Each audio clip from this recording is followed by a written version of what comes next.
Abogado penalista, ex magistrado y catedrático Raimundo Antonio Tello, muy buenos días. Aldemar, muy buenos días para usted, para Fabio, para los demás compañeros en la mesa de trabajo. Un saludo inmenso para toda esa amable audiencia que lo sigue. Gracias por esta llamada. Muy amable. Hemos querido consultarle, teniendo en cuenta sus conocimientos en materia penal y como ex magistrado, es quién debe seguir con el caso de Álvaro Uribe Vélez. Él, como senador, tiene un fuero, entonces sería la Corte Suprema que lo investigaría. Pero si renuncia, perdería ese fuero y pasaría a la Fiscalía, de acuerdo a su conocimiento y en este nuevo proceso que se ha abierto, ¿cómo queda? Aldemar, yo he seguido una recomendación que alguna vez se hiciera en la mesa de trabajo con Fabio, ¿cierto? Y esa recomendación está orientada a expresarse uno en términos abstractos o no en términos concretos. ¿Por qué? Porque en detalle no conocemos la motivación de la investigación que se ha procurado en la Corte Suprema de Justicia, conocemos un comunicado y conocemos algunas expresiones, pero el detalle de la investigación, el cómo se está desarrollando, ese está ausente para el conocimiento nuestro. De todos modos, ¿qué puedo decir yo? ¿Por qué en la fecha o al momento el doctor Uribe Vélez es investigado por la Corte Suprema de Justicia? Y la respuesta está en que eso sucede porque él es senador. Y al ser senador, de conformidad con el artículo 235, numeral tercero de la Constitución, es la Corte Suprema de Justicia numeral cuarto, es la Corte Suprema de Justicia la que investiga a los miembros del Congreso, ¿cierto? Ese artículo 235, numeral cuarto de la Constitución está íntimamente vinculado con el artículo 186 también de la misma Carta Política, que dice que es la Corte Suprema la que investiga y juzga a los miembros del Congreso y es la única autoridad que puede ordenar su detención. Esas normatividades de la Constitución, entonces, en este momento, dicen que es la Corte quien debe investigarlo por su simple condición de congresista, en atención a que venía haciéndolo y se posesionó como tal el 20 de julio. No obstante, la misma Carta Política establece la posibilidad de que el aforado, por mandato de esos artículos constitucionales, pueda renunciar a su condición de tal. Cuando la persona renuncia a su condición de tal, ese artículo trae un parágrafo que dice que cuando los funcionarios anunciados hubieran cesado en el ejercicio de sus cargos, el fuero solo se mantendrá para las conductas punibles que tengan relación con las funciones desempeñadas. Es ahí donde tenemos la dificultad. Al momento no tenemos ningún insumo que nos permita asegurar categóricamente que los hechos investigados no guardan ninguna relación o no se usó la relación no se usó el cargo para efecto de materializar las conductas que son objeto de reproche. En esa dualidad o en esa falta de conocimiento, diríamos hoy, perfectamente la Corte Suprema de Justicia con mayores insumos podría hablar de una conexidad, una conexión de la conducta que se está investigando con el cargo y de acuerdo con el 235 dejaría la actuación en la Corte Suprema de Justicia. No es una figura extraña. Muchas personas que han renunciado a su fuero como congresistas han continuado sometidos a investigación por la Corte Suprema de Justicia, caso típico, los que han sido investigados por vínculos con grupos paramilitares, donde la Corte Suprema de Justicia ha ampliado un marco y ampliando ese marco conceptual ha dicho que la renuncia no los aleja para nada de la competencia. Ahora, si la conclusión que emite la Corte Suprema de Justicia, si presentándose la renuncia es evaluada, es que no hay absolutamente ninguna conexión, entonces cobraría importancia el artículo 250 constitucional y la actuación pasaría a la Corte Suprema de Justicia. Sería más o menos, Aldemar, dar el marco normativo y el antecedente jurisprudencial para que no nos comprometamos con un concepto cuando no conocemos al detalle cuál es la motivación de la investigación ni qué insumos se han utilizado para la configuración de los delitos que están siendo investigados. Pero la competencia para la Corte la dan los artículos 186 y 235 de la Constitución y la competencia para la Fiscalía la da el 250. Y que si bien el 235 tiene un parágrafo que dice que una vez se renuncia, la Corte pierde competencia, no es tan categórico porque hay una interpretación que se ha dado por la Corte que lleva a que se amplíe ese marco. Don Raimundo Tello, allí también hay que tener en cuenta la fecha de ocurrencia de los hechos por los cuales se le abre el proceso. Claro, ese es un mandato que lo impone el artículo 26 del Código Penal, que habla del tiempo de la conducta punible y que es el que sirve para fijar competencias y que es el que sirve para fijar eh, eh, pues, aspectos como el desarrollo de la investigación, su duración, ¿cierto? Es fundamental porque teniendo en cuenta el tiempo de la conducta punible hay que evaluar la condición que comportaba la persona, si la persona era o no era congresista. Pero recuerde usted que ese marco en materia de investigación de congresistas lo quebró la Corte Suprema de Justicia en alguna interpretación que hizo por allá por el año 2010. La Corte Suprema de Justicia investigó a personas que eran congresistas cuando se adelantó la investigación, pero cuando se les imputó, cuando desarrollaron el comportamiento que se les cuestionaba, no tenían esa condición, eran particulares. O sea que en principio tendrían que haber sido investigados por la Fiscalía General de la Nación. La Corte dijo, no señores, a pesar de que ellos ejecutaron el comportamiento siendo particulares, un día tomaron posesión del Congreso y a pesar de que renuncian a la condición de congresista, el llegar al Congreso era lo que fortalecía la posibilidad de estructurar el comportamiento de concierto para delinquir. Así que renunciando, se quedan en la Corte, no renunciando, se quedan en la Corte, independientemente que al momento de ejecución de la conducta delictiva eran particulares, lo que en principio habría llevado a que la Corte perdiera competencia con la renuncia.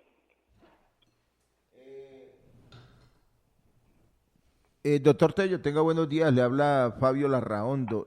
Como hoy es el día de Cali, cumpleaños de Cali, aquí en esta ciudad donde se dice ñapa, entonces le voy a hacer una pregunta de ñapa.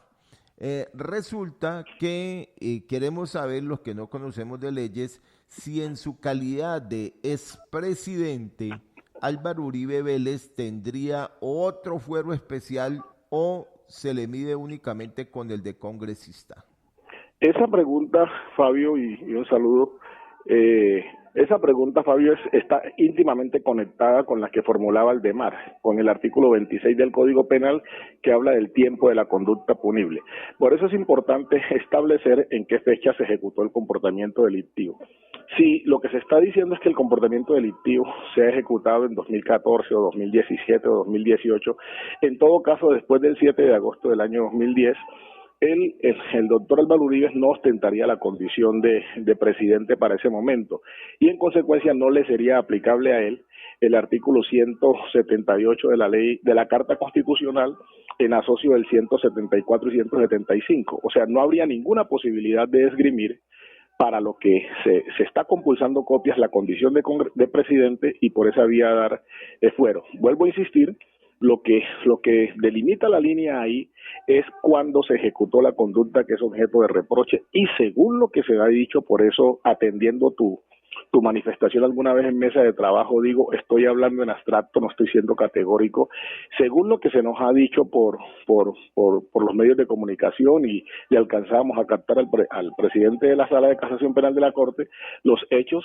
se habrían desarrollado 2017, 2018, es decir, muchos años después de que él perdiera su investidura, luego no podría obtener el fuero que lo llevaría a ser investigable por el Congreso de la República a través de la Comisión de la Cámara 178 que nos devuelve al 174 y 175.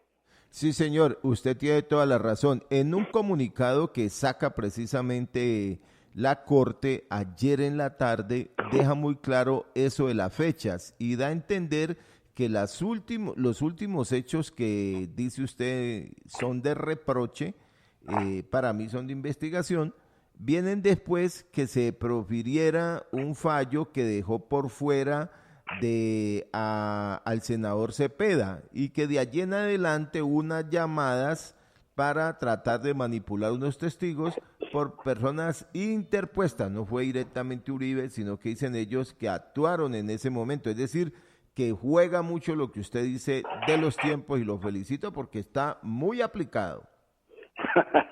Es una bendición de mi Diosito.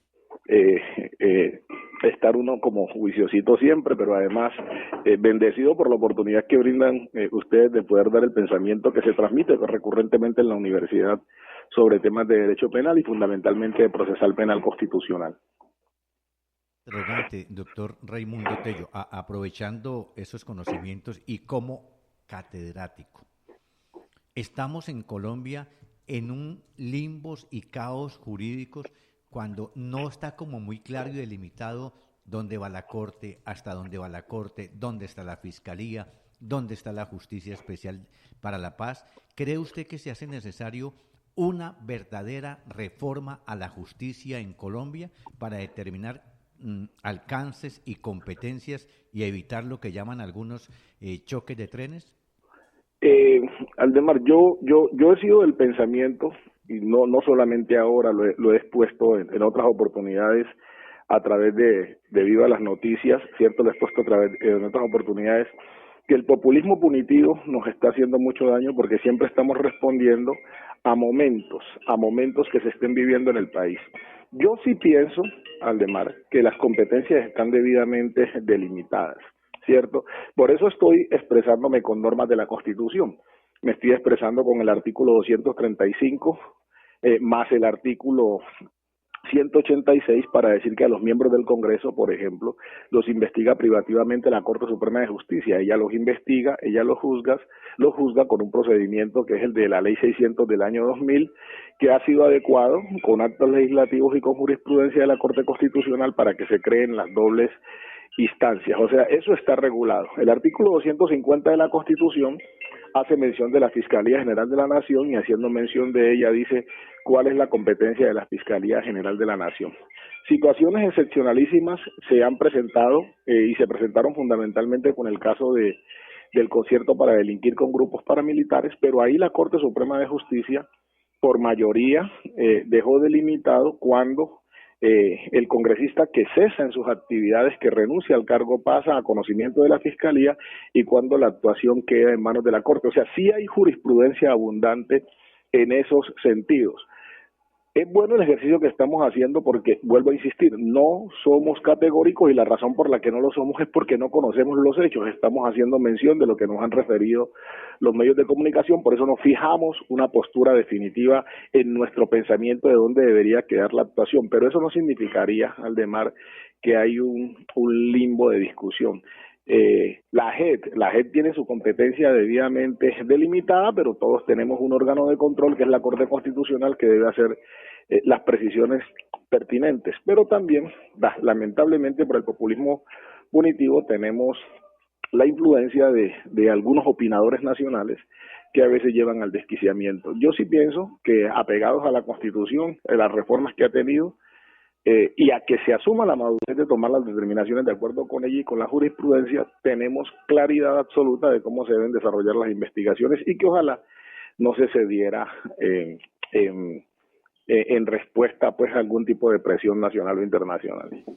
Sin embargo, yo tengo una duda, abogado Raimundo Tello, y es el fuero presidencial, porque parece ser que el fuero presidencial es vitalicio en Colombia. Una cosa es el fuero como congresista, que lo cubre, lo investiga la Corte Suprema de Justicia, y el fuero presidencial, que también es de la Corte Suprema. Si yo renuncio a la primera al Senado, sigo siendo expresidente de Colombia con ese fuero. Allí es donde tengo esa pequeña duda. Voy a leer el artículo 178, numeral tercero de la Constitución Política, Aldemar. Dice, la Cámara de Representantes tendrá las siguientes atribuciones. Acusar ante el Senado cuando hubiere causas constitucionales, dice, al presidente de la República o a quien haga sus veces, ¿cierto? Al presidente de la República o a quien haga sus veces. Hoy, y desde el 7 de agosto del año 2010, el doctor no tiene la condición de presidente de la República, tiene la condición de expresidentes. Para que pudiéramos extender ese fuero, el artículo 178 tendría que haber dicho que la Cámara de Representantes tenía la facultad de acusar al presidente o a quien hubiere sido presidente, y eso no lo expresa la disposición. Por eso me devuelvo al interrogante que nos planteaba, que me planteaba hace un momento, Aldemar. Tiempo de la conducta punible. Voy a abrir el Código Penal, que lo tengo aquí cerca, el artículo 26, denme un segundito, el artículo 26 del Código Penal dice, la conducta punible se considera realizada en el tiempo de la ejecución de la acción o en aquel en que debió tener lugar la acción omitida aun cuando sea otro el del resultado, ¿cierto? Si tenemos en cuenta esa norma que dice cuándo se considera realizada la conducta punible y nos apegamos a lo que nos han dado a conocer los medios de comunicación, tendríamos claro que para ese tiempo el doctor Álvaro Uribe es senador de la República, no es presidente de la República, en consecuencia no hay ninguna posibilidad de, por esos hechos, extenderle el fuero porque estaríamos violentando la Constitución. Muy bien, abogado. Fabio, Fabio. Abogado, es que aquí tengo el comunicado que... Al micrófono, Fabio, al micrófono. De una manera rápida, aquí tengo el comunicado. Dice, en desarrollo una rigurosa indagación previa realizada en los últimos meses, allí donde dice usted los tiempos, por la Sala de Instrucción 2 de la Sala de Casación Penal, la Corte Suprema de Justicia recaudó pruebas que la condujeron a abrir investigación formal contra los congresistas Álvaro Uribe Vélez y Álvaro Hernán Prada Artunduaga para que respondan por los delitos de soborno y fraude procesal. El senador Álvaro Uribe, el representante a la Cámara Álvaro Hernán Prada serán vinculados al proceso mediante indagatoria. Antes de presentarse a esta diligencia tendrán oportunidad de conocer las pruebas que los comprometen y contarán con tiempo suficiente para preparar la defensa frente a los cargos que surgen en su contra. Dos preguntas para que las vaya teniendo en cuenta, papel y lápiz, doctor, que por allá trajo hoy una marimba y me lo pueden entretener. El primero, cuando dice ¿qué es eso de soborno y fraude procesal? Y lo otro, que le van a mostrar las pruebas y tendrán su tiempo. ¿Ese tiempo cuánto es? En dicha actuación judicial se le respetarán como corresponde en un Estado democrático y derecho todas las garantías que le asisten en su condición de procesados y tendrán acompañamiento de la Procuraduría General de la Nación. Los hechos que investiga la Corte en este expediente son posteriores al pasado 16 de febrero. Allí están los tiempos que usted dice. Los hechos que investiga la Corte en este expediente son posteriores al pasado 16 de febrero. Ese día la Sala de Casación Penal se abstuvo de abrir instrucción al senador Iván Cepeda y compulsó copias contra el denunciante Álvaro Uribe. Es decir, que ese 16 de febrero Álvaro Uribe pasó de denunciante a denunciado, de acusador a acusado. Como reacción a esta providencia judicial y al parecer con su consentimiento, personas allegadas al expresidente Uribe habrían emprendido nuevos actos de manipulación de testigos.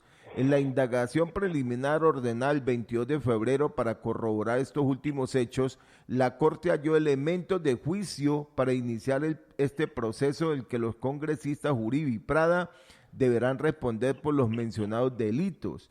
De acuerdo con el Código de Procedimiento Penal, la instrucción deberán determinar, entre otras cosas, si infringieron o no la ley penal, así como los eventuales motivos, factores y circunstancias que rodearon los hechos objeto de investigación.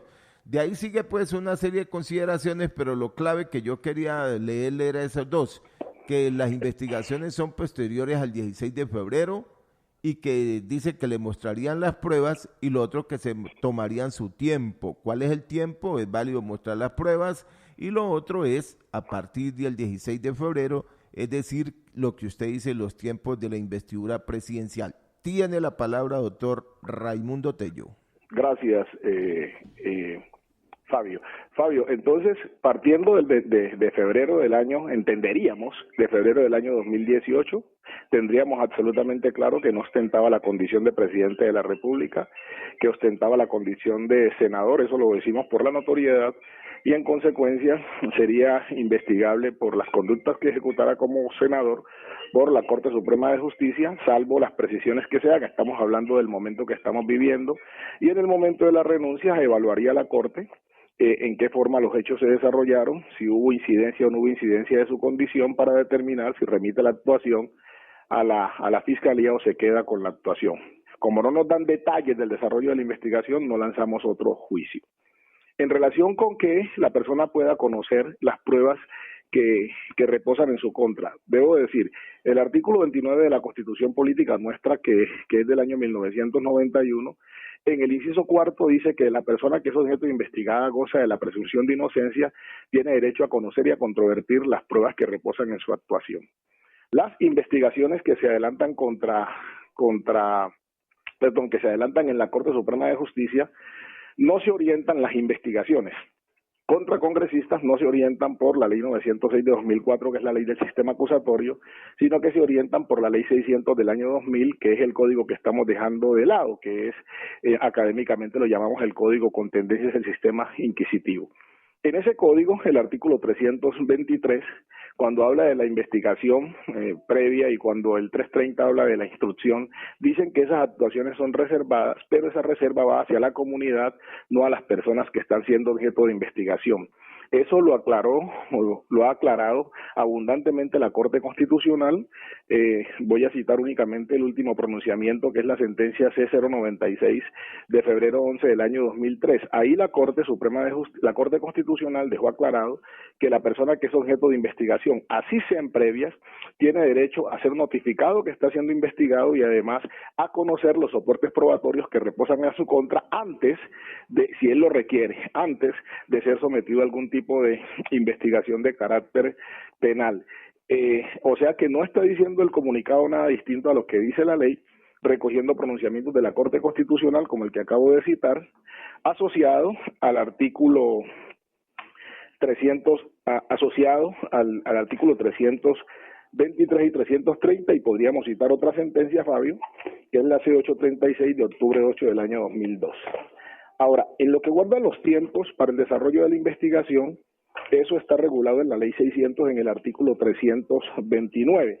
El artículo 29 habla del término para la instrucción y establece que ese término no podrá exceder de 18 meses contados a partir de su iniciación, ¿cierto? De todos modos aclaran que cuando se trate de 3 o más indicados, el término máximo de investigación será de 24 meses, o sea que está regulado también por la ley. Eso es lo que dice la ley. No nos extrañemos que estas investigaciones tengan una duración mayor, evento en el cual las autoridades tienen que justificar el por qué están extendiéndose en lo estipulado normativamente. No sé si te he dado respuesta a todos los interrogantes. Preciso. Muchas gracias, abogado, catedrático. yo le tengo otro interrogante y disculpe que abusemos porque estamos en una cátedra magistral de derecho penal relacionado con el Congreso de la República. Y mi pregunta va en este sentido. Si lo que ha dicho el magistrado, lo que se filtró, es porque permitieron que a través de terceros se presionara a testigos falsos, a supuestos testigos falsos, ¿yo respondo por el actuar de terceros? Se me quedó antes Aldemar, se me quedó una respuesta, Fabio. El soborno está regulado en el artículo 444 del Código Penal, ¿cierto? El soborno natural, el normal, y el soborno en actuación penal está regulado por el artículo 444A, que fue una creación una creación de la ley 890 del año 2004. El soborno consigue en entregar o prometer dinero u otra utilidad a un testigo para que falte a la verdad o la calle total o parcialmente cuando vaya a rendir su testimonio. Y la otra figura, el fraude procesal, está regulado en el Código Penal en el artículo 453 y consiste en que por cualquier medio fraudulento se induzca en error a un servidor público para de él obtener una sentencia, ¿cierto? Son delitos consagrados entonces en el Código Penal. Ahí tenía el vacío que estoy anunciando. Aldemar, ¿me decías? Yo respondo por el actuar de terceros, en este caso cuando se dice que fueron terceros los que actuaron presionando a testigos. Volvemos a insistir en la postura que estamos asumiendo, ¿cierto, Aldemar? No estamos siendo categóricos, no estamos lanzando juicios de acierto acerca de así tiene que ser, sino conforme lo que se va planteando en los medios, nosotros vamos a hacer un ejercicio de orientación, ¿cierto? En el Código Penal tenemos los artículos 29 y 30, ¿cierto? El artículo 29 dice quiénes son autores y el artículo 30 dice quiénes son partícipes.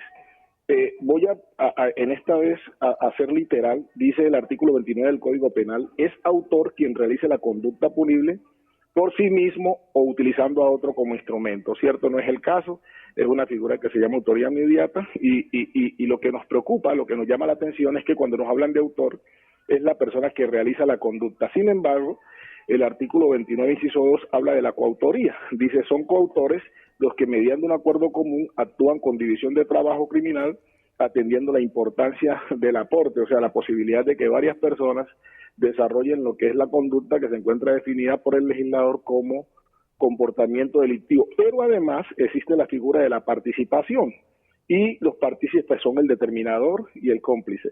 Y el determinador es quien determina a otro a realizar la conducta antijurídica y señala que la pena que recibe es la pena establecida para la respectiva infracción, por manera, Aldemar, que es perfectamente posible que yo ejecute un delito por intermedio de otro, sea que lo use como instrumento, por ejemplo, Aldemar, yo llamo a un gerente de una entidad bancaria, lo saludo, le digo, te voy a pasar a mi sobrino, hermano mío, estoy con él, casualmente lo recogí en el colegio, atendiendo el requerimiento que me hiciste, efectivamente le paso a ese gerente de la entidad bancaria a su hijo y le digo, ahora llame al colegio a ver si su hijo está en el colegio, él llama, constata que no, lo vuelvo a llamar y le digo, listo, acaba de entrar una persona y esa persona lleva una bolsa, ahí le va a depositar usted una elevada cantidad de millones para que esa persona salga rauda de ahí, es decir, el señor gerente del banco ejecuta un atentado contra el patrimonio del banco, pero lo hace porque yo lo tengo sometido a una presión, una coacción insuperable por el secuestro que tengo sometido a su hijo. En esos eventos hablamos de autoría inmediata. Yo respondo penalmente, él no, porque él tiene una causal de ausencia de responsabilidad. Él está bajo insuperable coacción ajena, ¿cierto? La otra hipótesis que se puede presentar es que yo me ponga de acuerdo con el gerente de la entidad bancaria de cómo desarrollar un hurto en su entidad bancaria y quedar absolutamente limpios. Elaboramos un plan, yo elaboro el plan, craneo el plan, le vendo a él el plan y él libremente entra, toma el dinero. Yo no estoy tomando el dinero, estoy totalmente alejado, puedo estar en otro país. Él toma el dinero, pero el dinero una vez se toma, genera una utilidad para mí. En ese evento yo determiné la comisión del comportamiento delictivo y ambos respondemos penalmente. Entonces, para la respuesta sí, yo puedo ejecutar la conducta a través de otro cuando lo someto a coacción insuperable, miedo insuperable, error invencible, orden vinculante, o lo uso simplemente como una herramienta, ¿cierto? Yo empujo a una persona, esa persona empuja a otra por accidente y la otra cae al vacío.